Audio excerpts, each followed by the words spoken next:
Isang buwan na ang lumipas, wala nang mangyari ang tensyosong insidente sa ospital. Ngayon, malusog ng kambal at nasapiling na ng kanilang pamilya.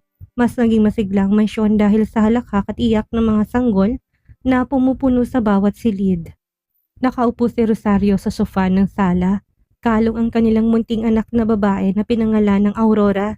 Samantalang si Noah naman ay may hawak ng kanilang sanggol na lalaki, si Alva. Umupo sa tabi ni Rosario si Connor, ang nakakatandang kapatid at paminsan-minsang hinahaplos ng marahan ang ulo ni Aurora. "Mommy, bakit ang liit ni Aurora?" tanong ni Connor habang nakatitig ng may pagtataka.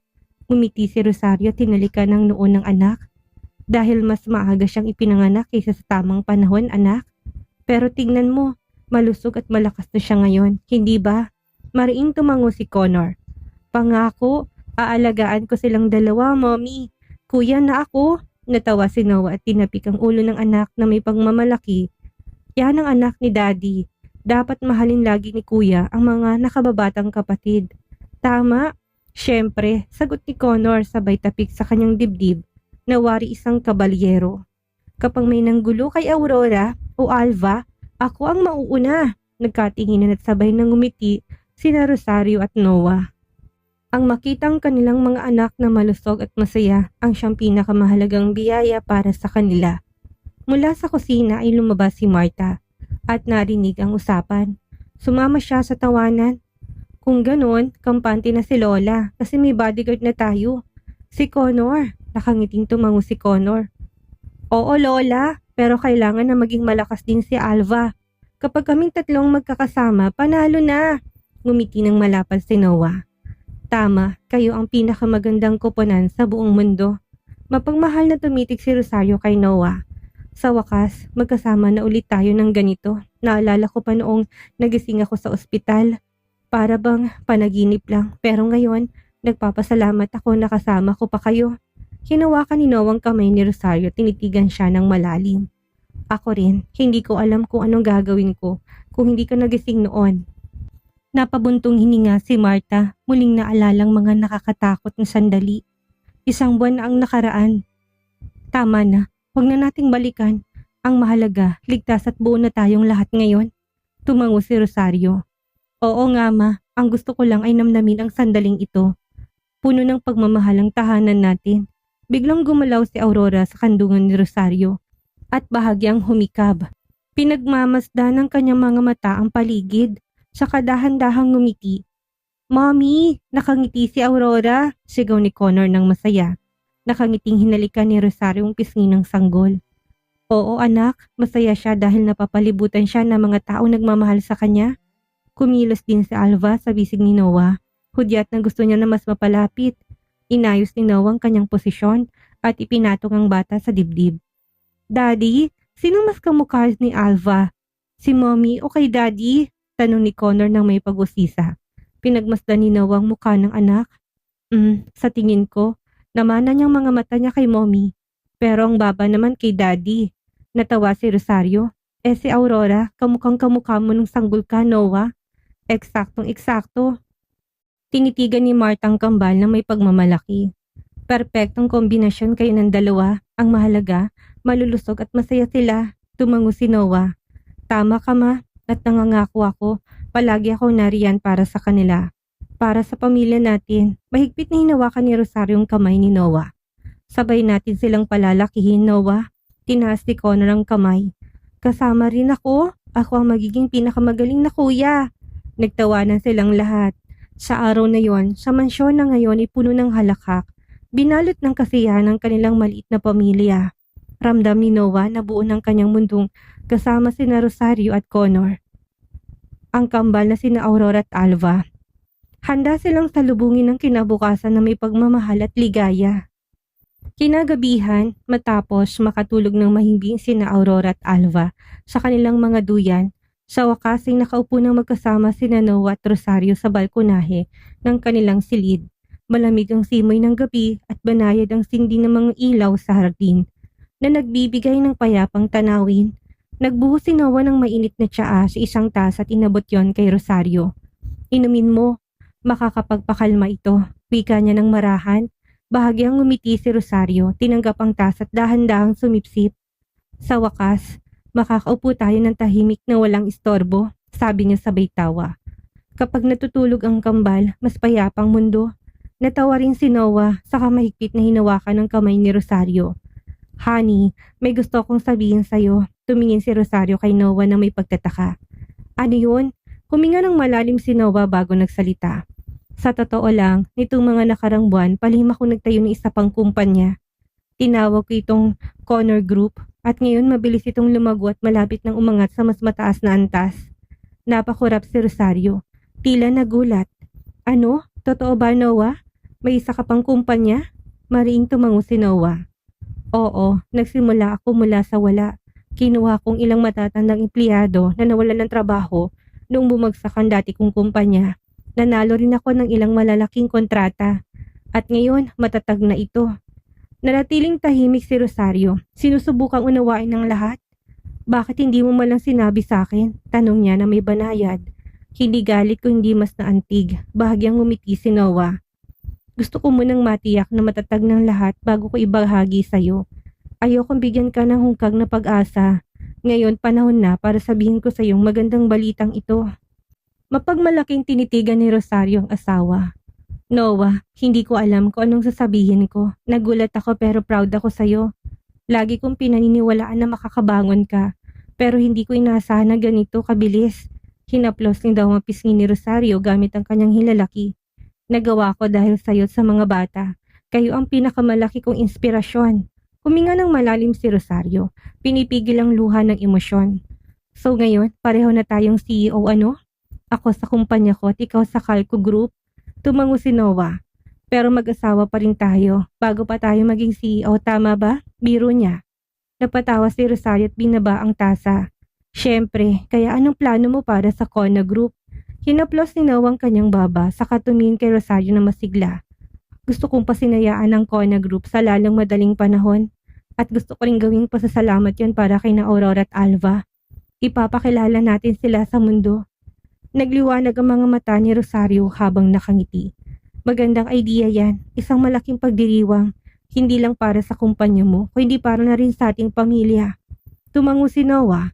Gusto kong malaman ng lahat na nakabangon ako, na meron akong kahangahangang pamilya at gusto kong bumuo na mas magandang kinabukasan para sa ating lahat. Muling hinawakan ni Rosario ang kamay ni Noah ng mahigpit. Sang-ayon ako, Noah, gawin natin yun na magkasama. Nakangiti ng maluwag ang pakiramdam ni Noah saka yumuko at tinalikan ang noo ni Rosario. Napakaswerte ko na may asawa kung katulad mo, napatawa si Rosario. At ako naman, maswerte dahil may asawa kung hindi sumusuko na katulad mo. Magkayakap silang umupo, ninanam na makahulog ang katahimikan ng gabi. Nang gabing yon, mas lalo silang nakakatiyak na harapin nila ang hinaharap ng magkasama, mas matatag kaysa dati. Dumating na rin sa wakas ang matagal na hinihintay na araw. Ang inaugurasyon ng Kona Group ay kinanap ng sa bagong gusali ng kumpanya sa gitna ng lungsod.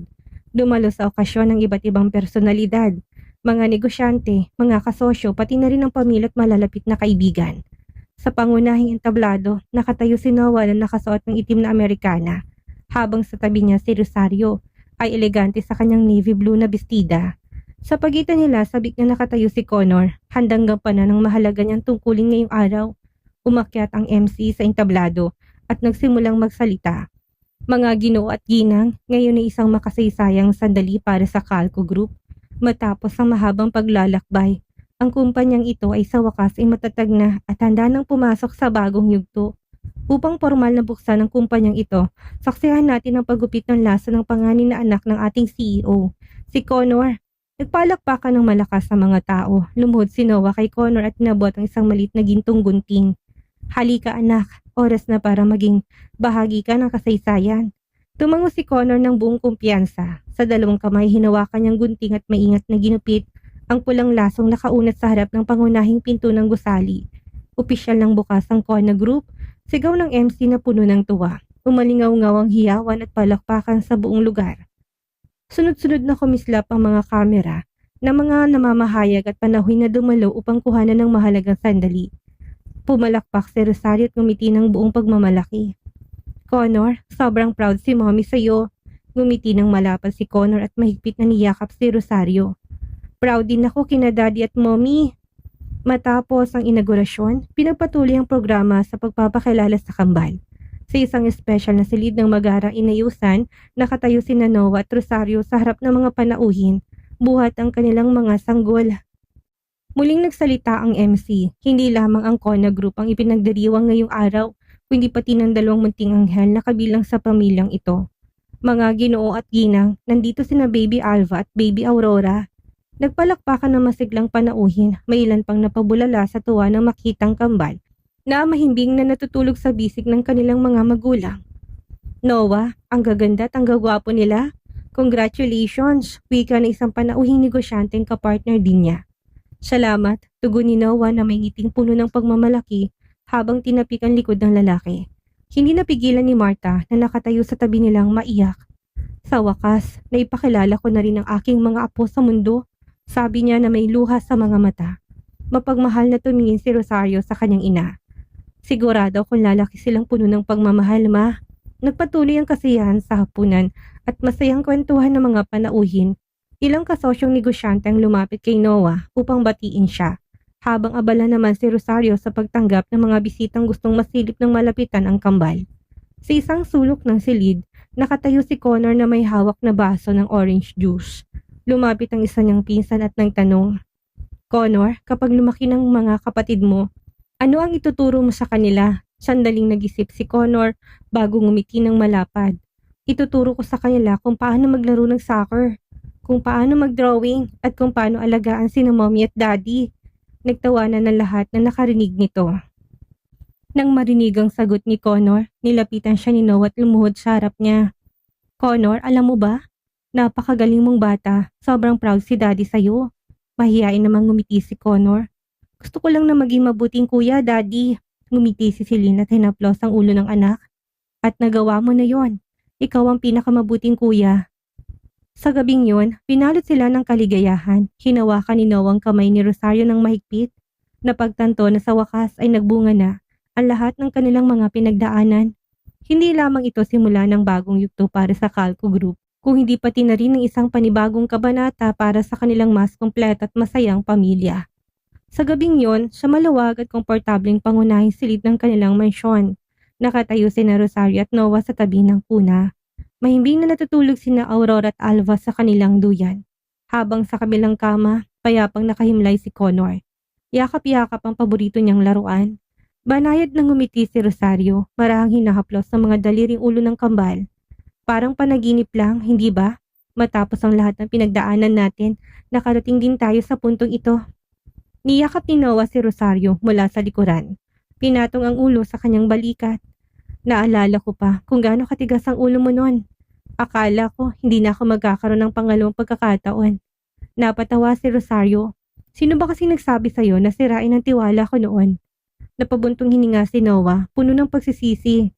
Ang tanga ko, hindi ko naintindihan noon, sinayang kong pinakamahalagang bagay sa buhay ko. Humarap si Rosario. Tuwirang tumitik sa mga mata ng asawa na ngayon ay puno ng sinseridad. Pero nagbago ka, pinatunayan mo karapat-dapat ko ulit sa tiwala ko. Tinitigan siya ni Noah ng malalim, saka inangat ang kamay at marangin na plus ang pisngi ni Rosario. Nangangako ako, hindi na kita muling sasayangin.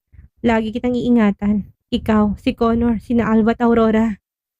Nagbigay si Rosario ng munting ngiti. Alam ko, yumuko si Noah at marahang dinikit ng labi sa kanya. Gumanti si Rosario. Dahan-dahan, puno ng pagmamahal.